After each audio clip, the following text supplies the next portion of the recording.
Hey y'all, so I'm coming to you this afternoon, Saturday, to talk about a few things that are going on. So we're in the middle of all of these uprisings, racial uprisings in our cities right now because of what happened to Brother George Floyd.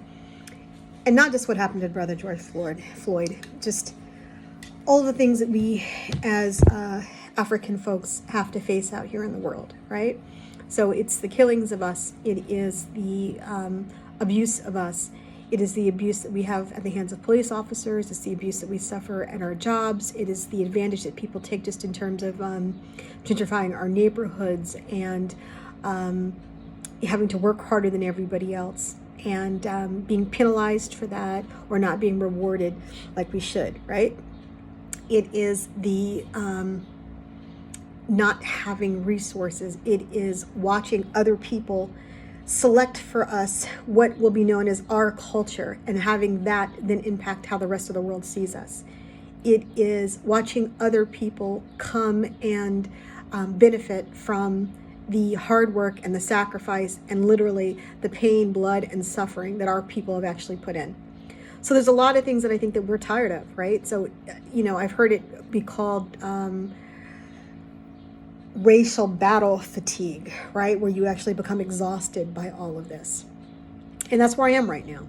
So as most of you guys probably have noticed, I've made a real transition. There's a real difference in how I look at the world. And that's really probably been radicalized by so much of what we're seeing. I talked about in a prior video that, my mother grew up in the South and, she had a real keen sense of race and justice and this war that we actually are in. It's perpetual, right? And I'm at the point where I don't think there is a solution where we cohabitate or we live in integrated communities in peace with one another. I'm at the point where I don't think that's necessarily possible for us. And the reason why I say that is even when we have this facade of peace, right? So look at the Obama years, right? While that was happening, we still had gentrification was happening in our communities. And I can tell you endless stories about, people I know who found themselves, accidentally added to community listservs, right? Where the white people who were moving into the communities were actively plotting on how to get rid of the HOA, the black HOA, right? Had, the homeowners association president or whatever, right? Ways in which they actually shared information about how to drive out the black folks that live there. If there was a black business or a black church, strategies for actually making sure that you can get those shut down or moved out of the community. So just looking at ways in which, we have been trying for generations and decades and centuries to live at peace with people who refuse to live peacefully with us. So with that being said, I know that there are good white folks out there and we have good friends of ours who are good white people. But I honestly think that, I don't see a point or an opportunity for us to live harmoniously together without us actually being the people who lose.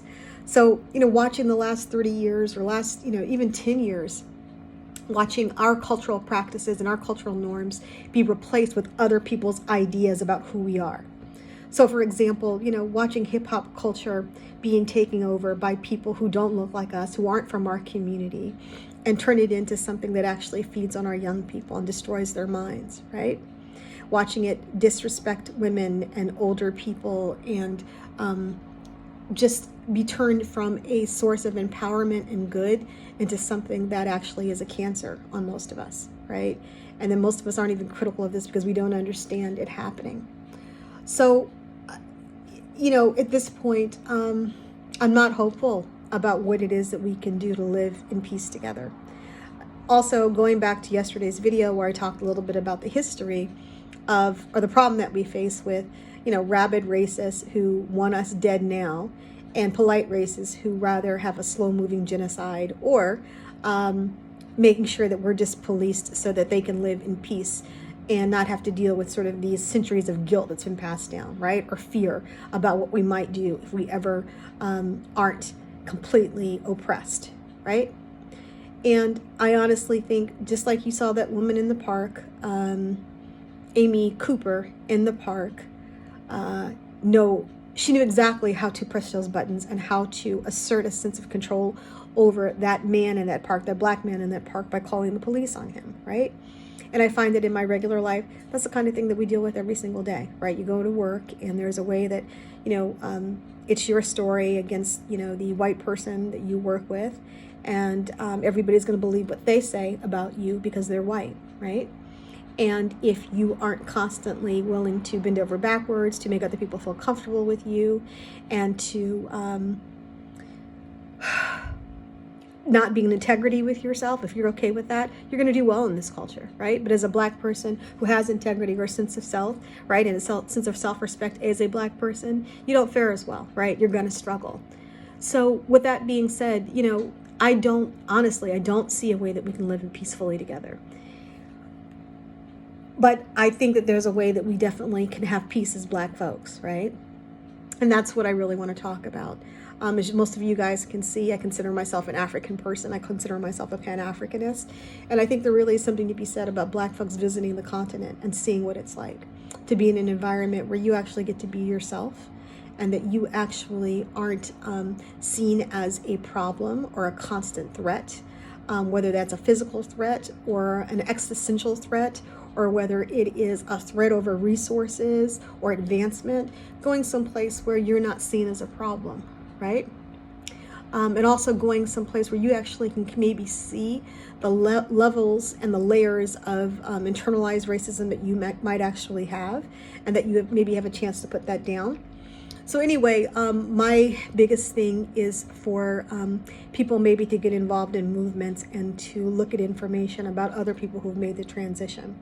Just for my folks out there, and you might suspect, I do plan to move to the continent. I won't say exactly when, but it will be sooner rather than later, just to let everybody know. But I think that we owe it to ourselves and our children to at least take a look and see what someplace else has to offer us, right? A place where maybe we can build, and we're not constantly sort of giving our best efforts and our hard work and our genius to people who take it and use it and then abuse us when they're done with us, right? With that being said, you all stay safe. These young people that are out there, participating in civil unrest, I wish them well. I actually thank them for what they're doing. But at the same time, I think they need to be really careful, because I think there are people out there who are doing things like burning down buildings and setting police stations on fire that have nothing to do with the protesters. They're not the people that are doing that, right? There are people who want to start a race war with us, and they've been actually planning this for generations, right? For decades.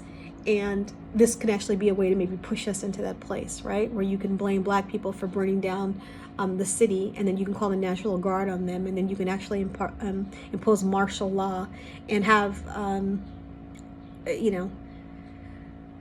de jure segregation, right? Where you can say this is a matter of public safety, so you all need to be in at a certain time, right?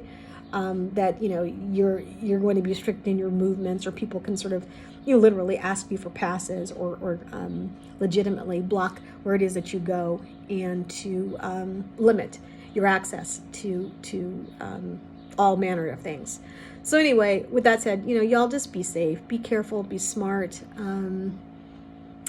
Know that there are answers and there are alternatives, that you can live a different life where you actually do have some integrity and you have some freedom. It might not look like this, but it's out there, and there are a lot of people who are making that move. So anyway, fam, love you guys, and I'll talk more soon. Take care.